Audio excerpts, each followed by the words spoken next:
INSEAD to McKinsey. If you can, in your own words, tell a bit more about all the different experiences, and not just covering the experiences, but also cover what are the 1 or 2 or 3 things that you learned during your work experiences, which really stand the test of time today as a founder too. What has really helped you be a good founder from your work experiences for the purpose of this audience?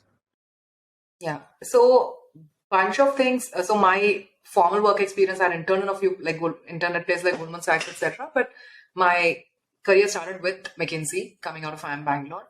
And I was a consultant there for about 5 years, both in India and then in the US for a few years. Most of my learnings, therefore, on anything I brought to the table professionally at Vymo would probably have stemmed from that time frame. Things that the idea on which Vymo itself is based. So Vymo is a sales engagement platform. We sell to financial institutions like banks and insurers, and we are present in about 8 different countries. US, India, Japan, etc., being some of the major ones. So the whole idea of what were the main business challenges with large organized sales teams and financial institutions or any large enterprise was something that I had learned by being part of many McKinsey projects with many financial institutions on many kinds of sales transformation programs. Right. So when the itch to start something came, then a very wise person, my husband, said, what do you know really well that people are going to pay you a lot of money for?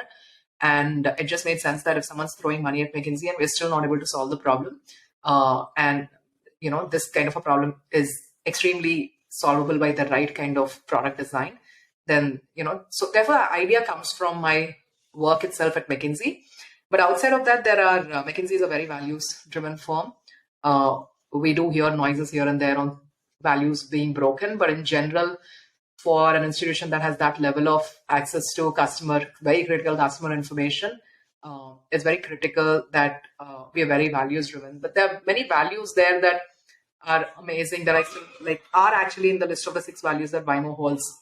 One of them is customer obsession, right? Being able to really, there is the way customer obsession means doing the right thing by the customer. It means sometimes actually telling the news to the customer that they find hard to digest, right? It means probably pushing them in the right direction, even if they don't believe that's, the answer, but we strongly believe so and have facts to say so, right? So it comes with a lot of having to balance, you can't be arrogant and assume that you know the answer. You're just 2 years into your career and someone is the CEO, worked in that industry probably for 30 plus years.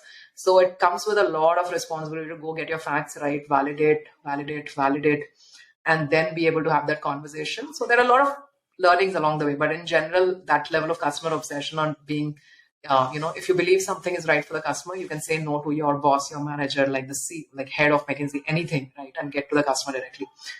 Obligation to dissent if you think there is something wrong happening, you don't have to say yes to what your seniors at the firm are telling you. You have the obligation to dissent if you think you disagree.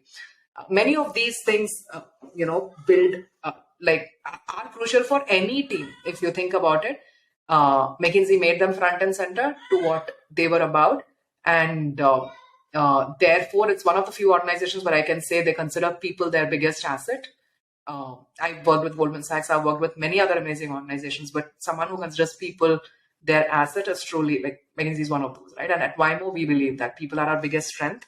And a lot of what we try to do on culture, etc., is driven by some of that inspiration.